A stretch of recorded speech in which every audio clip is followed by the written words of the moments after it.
係嗰網友嗱，Donald Trump 咧仲未上台，但係咧佢真係揮舞呢個關稅嘅大斧嚇，係去威嚇所有嘅人嚇。咁就係威嚇咗呢一個墨西哥、加拿大同埋中國之後咧，佢去威嚇嗰啲金磚國家。嗱，呢一個咧就我會分析一下佢對金磚國家，因為嗰啲金磚國家咧就話想去美元化，佢警告佢哋呢樣嘢。咁就係呢樣嘢究竟值唔值得驚咧？咁你見到拜登政府咧就唔係好驚，但 Donald Trump 咧就 take it seriously。我哋考慮下需唔需要 take it seriously。同埋 Donald Trump 呢種政策啊，喺呢個博弈嘅角度嚟睇係點咧？即係咁樣。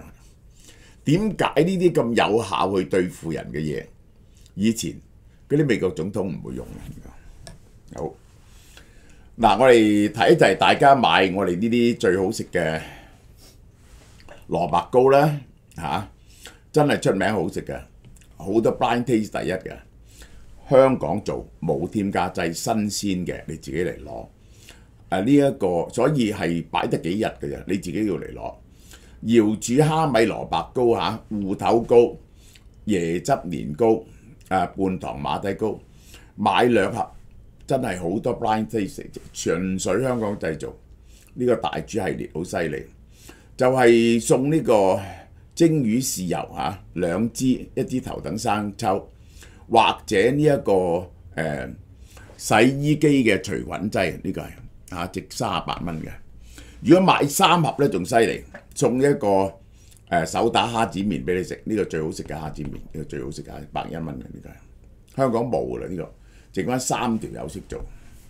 Donald Trump 警告佢又使啲招出嚟，而家咧佢嗰把即係呢個佢嗰個財政部長話呢個嗰個關稅啊，就係一把上咗膛嘅手槍擺喺台度。你唔需要成日咧攞出嚟扣嗰個開槍嘅啊！但係你一定要入滿咗子彈喺度，佢就拎嚟指嚇人哋。金磚國家如果膽敢圖謀削弱美元地位，輸出到美國嘅貨品會輸100% 關稅，即係你冇晒，根本就唔可以再輸出去美國。呢個就係咁。我哋睇下原話。金磚國家試圖去美元化，而我哋會企喺度唔做嘢，呢一個咁嘅諗法咧，就已經完結咗啦。我而家要你哋喂應承喎，逼一個 commitment， 你哋話俾我聽，發誓唔會咁做，唔會整一個金磚貨幣出嚟，亦都唔會支持其他嘅貨幣去取代嗰個 mighty 嘅美元啊！如果唔係，你就會俾100% 嘅關稅啊！而且永遠對賣嘢去美國 sayonara 啊！好，你哋可以揾第二個人笨啊！你哋係冇可能嘅，呢一個金磚國家係唔可以取代美元喺國際貿易嗰度。如果任何國家咁做，試圖咁做，都要同美國講拜拜。2024年初咧，嗱佢已經講過啦，大家覺得佢係一個 casual remark，但係而家你當選總統之後再講出嚟，而且咁樣 in written form 咧係好嚴重。佢已經威斯康辛州嘅競選集會話，如果重返白宮，就保護美元作為全球儲備貨幣嘅地位。當時佢話要懲罰去美元化國家。目前美元正面臨重大威脅，好多國家正在離開美元。嗱 ，Donald Trump 我永遠係覺得非常之驚訝，就係我唔知佢點喺 Wharton 畢業，呢間世界第一嘅商科學院，係咪佢叫人幫佢做功課咧？佢講嘅嘢咧完全冇呢個 statistics 嘅根據。我討厭嗰啲國家想放棄美元。我唔允許各國去美元化，佢哋如果脫離美元咧，就唔好同美國做生意。然後佢話邊個敢搞去美元化，就抽佢100% 關稅。而家佢嘅講法同當時係一致嘅，你真係唔可以當佢係 Lulu， 當佢講啲嘢咧唔係嘅。嗱，剛啱冇幾耐，金磚國家嘅領導人10月喺俄羅斯喀山舉行峰會，討論非美元交易，加強本國貨幣嘅問題。呢一個當時發表聯合聲明，同意鼓勵加強金磚國家內部嘅代理銀行網絡，根據金磚國家跨境支付倡議，以當地貨幣結算。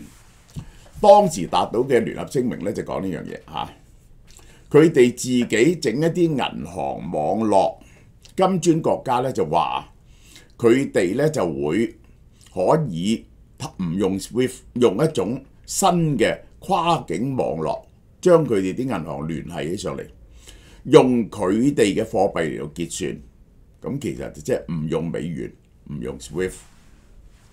巴西總統羅拉當時話：而家金磚國家創建替代支付方式嘅時候啦。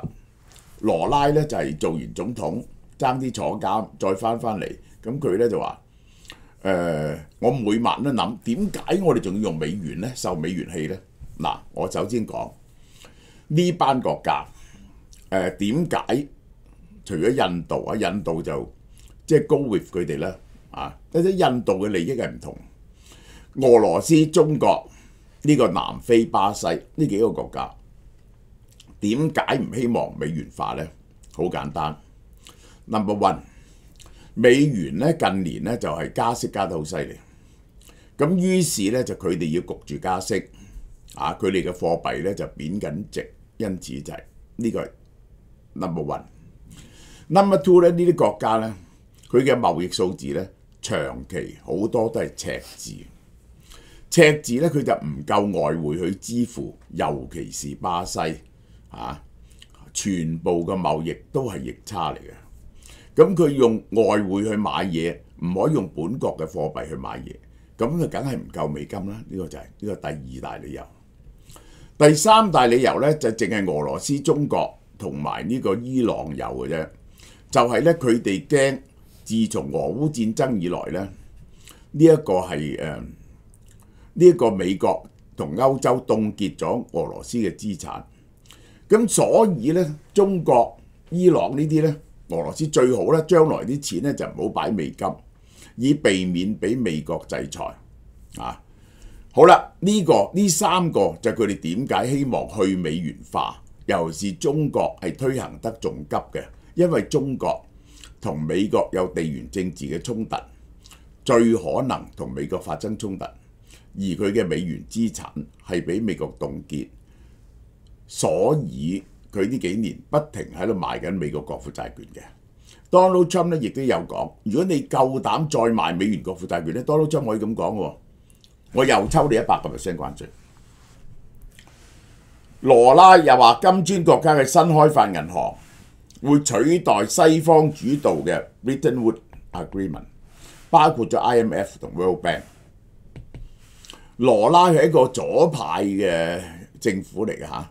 左派政府就有一個仇恨美國嘅傳統嘅，尤其是即係佢拉丁美洲國家好容易覺得咧，就係美國就係恰佢哋嘅，呢個就係南非央行總裁持續依賴美元，使到新興國家容易貨幣貶值、通脹上升。但呢個就係我講嘅第二點。普京好聰明啊，佢因為佢知道。美國係特別針對佢講呢啲嘢都冇意思嘅，但係佢係諗住咧就係年尾Donald Trump 上台咧，可能講俄烏和談嗰陣時，唔好等美國咁敵視，就叫其他人推動，佢唔推動。金磚國家推出可能係同全球資金結算體系 SWIFT 競爭嘅產品進展甚微。嗱，我首先要講俾你聽。根本傾咗咁耐，大家冇辦法 agree 嗰幾樣嘢咧，有幾樣嘢咧係做唔到嘅。首先你要明白，當大家除咗中國之外都有大量嘅貿易逆差嗰刻呢，就係而且大家嘅貨幣都可能貶值呢，就第一個危機就係點解你哋要用美元交易而唔用自己嘅貨幣交易呢？有兩個大嘅答案。第一個呢就係呢，因為大家嘅貨幣啊個 fluctuation 太大，尤其是呢除咗中國之外呢，其他國家都有好大嘅貿易逆差。你有好大嘅貿易逆差呢，你好可能呢你嘅貨幣呢會持續貶值。我攞咗你嘅貨幣，我咪蝕底咯，係嘛？即係呢，大家都唔信任大家嘅貨幣嘅。中國呢就做咗一套半轉換體系出嚟，嗰個呢就叫做貨幣交換機制。其實呢就一半貨幣可以 convert， 即係某種程度嘅 conversion， 即係咁樣。其他國家呢係冇辦法互相信任嘅，因為呢人民幣呢始終係比較穩定，其他嗰啲呢好多都喺度貶緊值，因此呢大家都驚對方嘅貨幣貶值，所以唔得。B 點係乜嘢呢？ B 點呢就係你諗下，我賣咗啲貨，攞咗你嘅貨幣，如果我去第二個國家度買嘢，好多時都要買啲先進嘅嘢，去歐洲買嘢，去日本買嘢，去韓國買嘢，去台灣買嘢，去美國買嘢。喂，我攞咗你啲貨幣，即係譬如話南非攞咗巴西嘅貨幣，雷爾啊，你估呢啲發達國家肯唔肯收呢？唔得㗎嘛，你咪又係要換美金或者歐羅，即係呢，有一隻貨幣，如果最多人拎佢嚟到做交易嘅，佢嘅交易成本最低。如果用你哋呢啲唔流通嘅貨幣呢，佢係要一換再換，每次交換都產生交易成本，同埋個貨幣 fluctuation 嘅危險。為咗減低交易成本呢，你全世界嘅人呢都傾向使用嗰啲最流行嘅貨幣嘅。如果唔係呢，你就等於有局部呢，就以物易物一樣。換完呢個貨幣又找嗰個貨幣，又找嗰個貨幣，即係咁樣。所以同埋呢 SWIFT 係佔咗全世界嘅8、9成。你唔用 SWIFT 用締造體系呢，又係從一嘅問題，個交易成本就會大幅度增加。至於 SWIFT 同任何替代方案，我哋都冇，亦都冇可能創造任何替代方案。至於統一金磚國家貨幣，根本冇考慮過，做唔到嘅。統一金磚貨幣點解啊？要統一貨幣呢個就要講呢個歐羅係點樣創造出嚟嘅。當日Mondale呢個歐羅之父就話唔得，以前一定係一個國家一隻貨幣，唔同嘅國家點可以創立一個唔同貨幣呢？佢有幾個 factor， 大家同樣去遵守就可以共同貨幣㗎啦。呢個就包括咗共同市場，一定要有共同市場，限制個共同限制呢個赤字，限制呢個通脹，呢幾樣嘢，如果你能夠整合得到嘅時候呢，嗰啲勞工呢又可以來往，咁嘅情況之下呢，你可以使用共同貨幣。但喺金磚國家呢，呢幾樣嘢呢係做唔到嘅，大家係做唔到嘅，根本冇可能構成到個共同市場。目前全球最主要嘅支付系統係美金，擁有壓倒性優勢。根據 SWIFT 嘅數據，美元喺全球支付嘅份額係升到49.1%，創12年新高。所以我話 Donald Trump 講嘅嘢係冇根據嘅。Donald Trump 講嘅嘢唔使有根據嘅。呢個大鑊啊！呢個係SWIFT 嘅數據，你唔可以懷疑嘅。嗱，呢個就係全球嘅支付系統。係用乜嘢貨幣支付呢？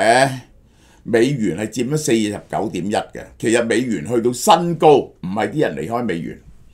第二呢，就係歐羅21.6，歐羅係跌咗，英鎊6點幾呢一個人民幣4.7，日元4，人民幣超過咗呢一個係日元啦，本來日元多過人民幣，然後就加拿大元。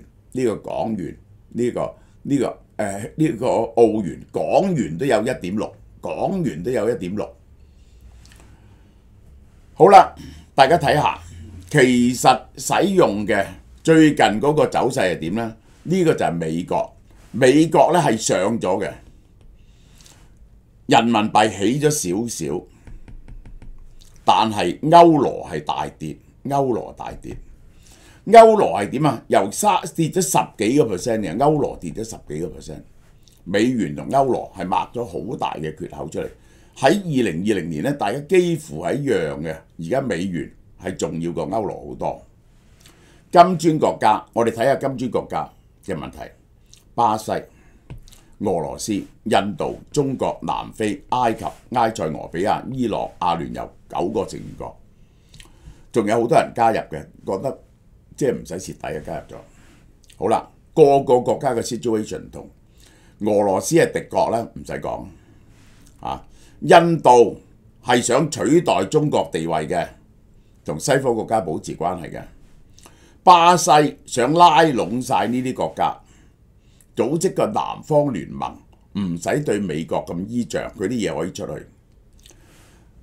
巴西係貿易赤字，外匯好唔夠嘅，啊，俄羅斯仲可以嘅，南非好唔夠嘅，埃及好大鑊嘅，埃及糧食又唔夠，乜都唔夠嘅。伊朗又係美國嘅敵國，咁呢啲梗係最好唔好用美元啦。就係呢幾種國家嗱，包括咗巴西呢啲咧係賣資源嘅，佢哋同中國做好多生意。其他呢啲國家冚唪唥係入不敷支嘅。金磚國家有13個合作伙伴，合作伙伴冇意思嘅。阿爾及利亞、白俄羅斯、古巴都係呢啲國家。印尼、哈薩克、馬來西亞，印尼、馬來西亞就有啲力量。土耳其、阿塞拜疆同馬來西亞申請加入金磚聯盟啊！呢個就係金磚國家。而家佢係人口就多啦，佔世界45%。點解？因為世界上2個人口大國，中國同印度喺度係佔咗30幾個%。嘅有30個國家申請，其實係完全冇意思，因為呢班人互相都揾對方老襯，大家都想揾對方老襯，咁你有個老襯嚟俾你揾先得噶嘛。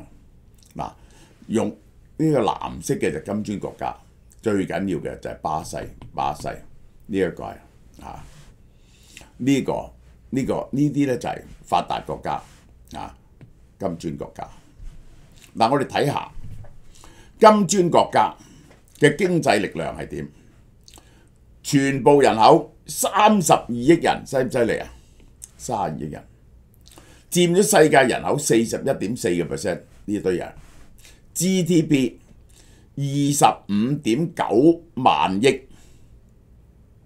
美金。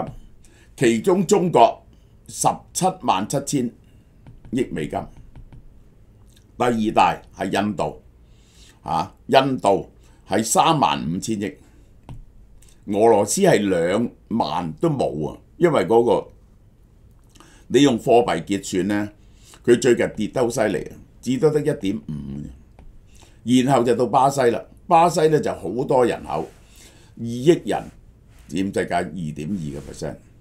佢哋加埋佔世界嘅經濟25.9% 到。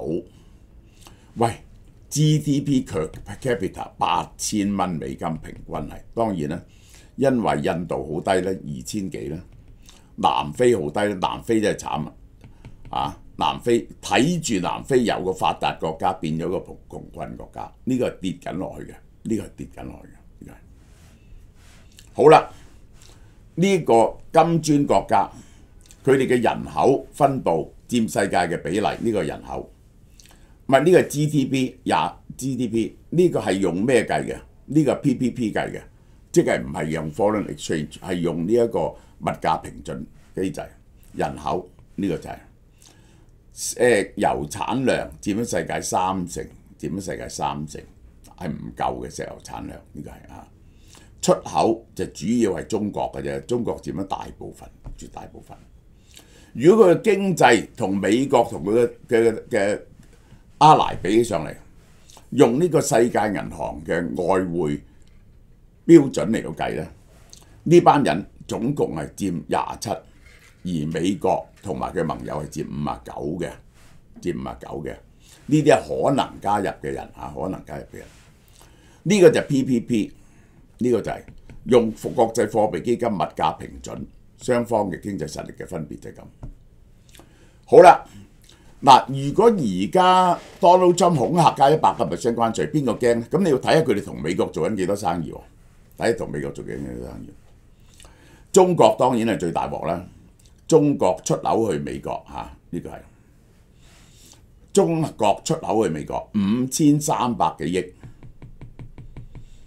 主要美國收關稅係出呢啲啊嘛，收呢啲關稅啊嘛。巴西380億美金，印度870億美金，呢兩個唔多嘅。俄羅斯已經冇生意做，南非而100億美金對南非嚟講都好多㗎啦，對南非佔咗南非嘅9%，南非都唔可以 afford 㗎。即係咧最唔可以 afford 嘅，當然印度唔可以 afford， 中國唔可以 afford， 巴西唔可以 afford， 呢個係何況而家咁冇錢添。咁我哋又睇下佢哋幾依賴中國。巴西兩個數比較，巴西去美國380億，去中國1000億，賣嗰啲農產品，賣農產品。嗱，俄羅斯係戰爭狀態，唔可以計嘅。你睇下印度啊，賣俾呢一個美國嘅嘢870億美金，印度賣俾中國嘅嘢得185億美金，所以美國對印度嚟講係重要過呢一個係中國好多，何況未加美國嘅盟友添。調翻轉頭，印度買美國嘢咧1000幾億，印度買中國嘢1000幾億美金喎。佢好大逆差喎，買中國嘢1000幾億美金喎，呢個買中國嘢1000幾億美金，買美國嘢咧460億美金，佢係對美國有400億嘅盈餘，對中國咧就大鑊啦，有1000億嘅赤字，呢個係1000億嘅赤字。南非300幾億，呢個係對南非咧就係倚仗呢個中國最多。中國係全球第2大經濟體，亦都係金磚國家最大經濟體，亦都係120個國家嘅最大貿易夥伴。呢個就快跌落嚟嘅，呢樣嘢就快跌落嚟。呢個係，但係喺金磚國家入邊，因為中國嘅頭先我哋講咗，整一個統一嘅貨幣係不可能嘅，你要統一個赤字、統一個通脹變 common market 不可能。但係會唔會用人民幣取代美元呢？係唔得嘅。點解啊？人民幣喺全球官方嘅外匯儲備入邊，即係佔2.15% 啫，美元係佔58.9%，係冇得比嘅。2.15% 同58.9%，點解呢？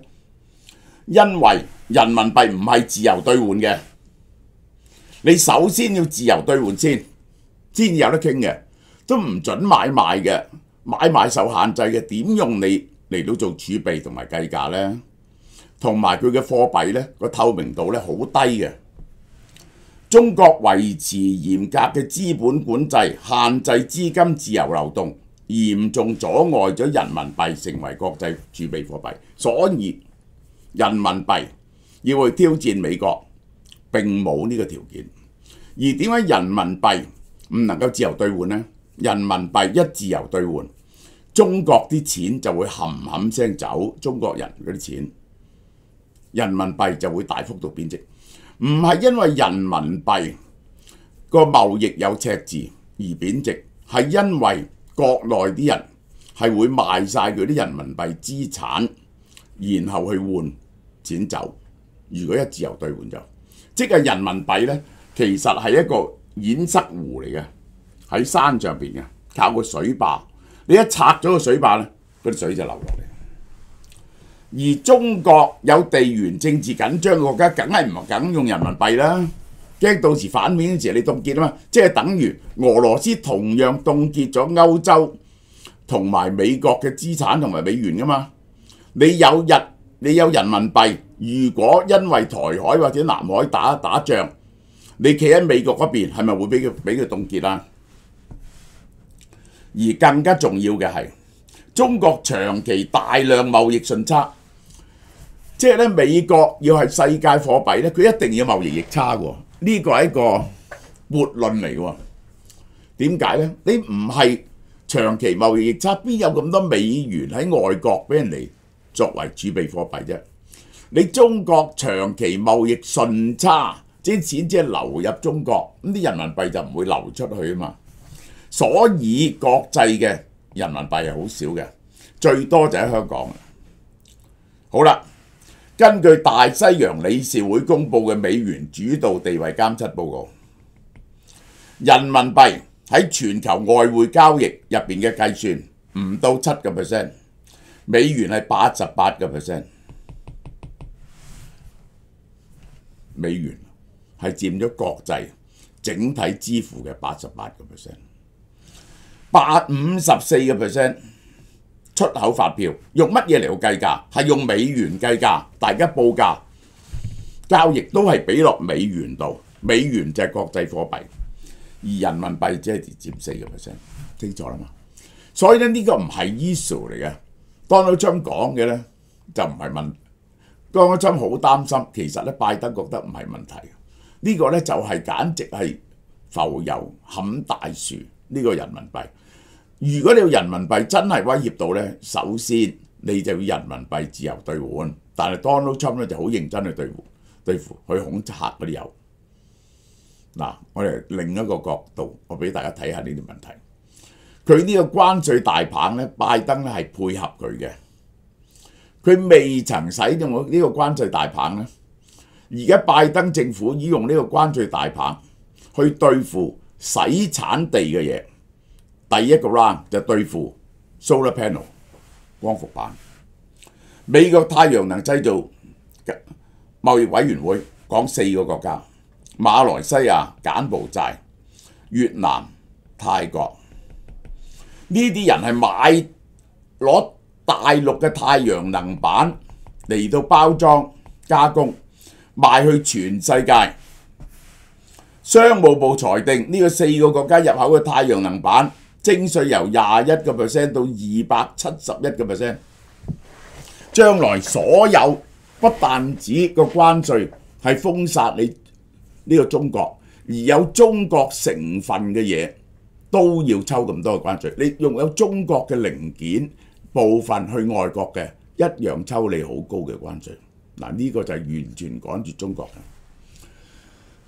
好啦，我哋就翻去講 Donald Trump 嘅策略咯。佢呢種用大棒罵，即係等於牛仔。你聽唔聽話先？你唔聽話，我開槍打死你噶！喂，對方即刻跪咗喺度喎。嗱，係咪次次都成功啊？佢對墨西哥同加拿大都成功晒喎。我哋睇下先。Donald Trump 25號話上任要對墨西哥同加拿大徵25%關稅。喂，杜魯多飛去佛羅里達州同佢晚餐。事後相信 Donald Trump 陣營會明白，向加拿大加關稅咧不符合美國利益嘅。話 Donald Trump 咧好中意杜魯多，真係驚咗佢嘅。但係其實咧有啲嘢咧唔同加拿大買咧，美國係好大鑊嘅，尤其是嗰啲軟木啊，嗰啲木漿啊，愛嚟做紙啊，愛嚟做家私啊，起屋啊，全部靠加拿大。有啲汽車廠喺加拿大啦，加拿大嘅石油啦同天然氣係賣俾呢個美國㗎啦，加拿大嗰啲美國嘅食用油啊、植物油啊，好多加拿大生產。咁呢個就係杜魯多，就驚到咧就跪咗喺度，呢個就係。只要佢係咁噏就得㗎啦，呢個就係。好啦，然後佢又同墨西哥呢個女總統交談，美國阻止同墨西哥非法移民入境，取得咗勝利。墨西哥總統警告，如果美國當選總統 Donald Trump 堅持25% 全面關稅，美國就有40萬個就業崗位流失。佢威脅要進行報復，其實咧就係冇得報復嘅，又係冇得報復，因為墨西哥咧對美國咧有極大嘅順差。好啦，咁於是咧就點咧？佢其實咧就係我哋睇到立即其實 Donald Trump 對呢兩個人嘅態度就係加唔加關稅啊？可以考慮下。你趕絕嗰啲非法移民，同埋趕絕啲芬太尼俾我睇下先。喂，佢哋真喺度拉緊人，所以咧你證明咧惡咧係有用嘅，呢個係有用嘅。墨西哥咧就去掃蕩嗰啲中國非法貨品喎，同埋咧就阻截咗一啲非法移民準備去闖關進入美國嘅嗰啲車隊，呢個就係。但係 Donald Trump 咧就彈弓手，嚟睇你做到幾多嘢先啦。我上任嗰日係咪加你哋關稅？好啦，我再同大家講講呢個策略。呢個世界有兩個策略，一種叫鷹生存係鷹嘅策略，一種生存係鴿嘅策略。呢個咧就係 Game Theory 講嘅，呢個即係 Game Theory 講。Donald Trump 咪採取鷹嘅策略，同任何人講。而家我要你咁，你唔聽我講，我斬死你。哇！好多人啊，喂，我唔值得同你搏命。尤其是呢個大隻佬，你係太神嚟添，我驚你斬死我啊嘛，我咪聽你講啊。一個又聽你講，兩個又聽你講，三個聽你講。呢個咧黑社會就係咁做，採取呢種策略，好多時都得逞喎。你見到真係嚇窒咗佢，終於整到一個咧，又係鷹嘅策略，嗰個就習近平。結果兩隻鷹咧就攬住死。嗱，你唔聽我話，我斬死你；你唔聽我話咧，我開槍打死你。兩個都唔信，落唔到台，一個開槍，一個攞刀斬大家，就即係兩隻鷹嗰啲爪勾住，一路揈到跌落地下，同歸於盡。兩個大家同時受重傷。呢個就點解好少人用 Donald Trump 呢種咁嘅策略，公然去威脅對方，係令到對方損失咗嗰個尊嚴啊！因為佢表示係驚咗你。本來有啲可以 compromise 嘅嘢咧，都 compromise 唔到。喺國際政治上咧，就好少咁做，就只有 Donald Trump 會咁做。對墨西哥同加拿大咧，都見到啲效。我哋睇下金磚國家咧，有一啲咧都會驚佢嘅。但係你要人哋寫個承諾書，以後要用美元咧，呢個都係好求困難嘅。佢哋唔寫，你係咪加佢100%關稅？你係落唔到台嘅。你落唔到台，即係咧點解黑社會要俾人知道佢係黑社會咧？嗱，我舉個例，黑社會點解要有晒紋身啊？等人哋一睇黑社會，要戴條粗金鏈啊！黑社會如果去搭地鐵，你見到條友係戴粗金鏈同埋紋身嘅，你都唔敢坐喺佢隔離啦，或者坐佢隔離都唔會撞到佢啦。如果佢唔俾你知係黑社會，你撞佢一下，佢兇唔兇你咧？個黑社會做咩你信唔信我打你啦？喂，呢個就係嗰個昆山啊，嗰個咩歌啊，嗰個喺個兩架車撞，佢走去攞刀想斬人。其實點解咧？因為成車人望住佢，有人可能識得佢。如果佢唔發惡咧，佢以後啲人就唔驚佢噶啦嘛。佢焗住要發惡，呢個就係佢嘅人設，大家明唔明啊？但係你唔識佢嘅，唔知佢係黑社會嘛，咁你唔識得避佢啊嘛，所以佢要表示佢係黑社會。如果唔係咧，佢撞到一條友，唔知道佢係黑社會，佢就焗住要斬嗰條友，咁無端端咪坐咗監，或者佢遇到第二個又黑社會，咁於是咪同歸於盡咯，係咪啊？嗱，呢個就係 Game Theory 嘅解釋嚟嘅，好嘛？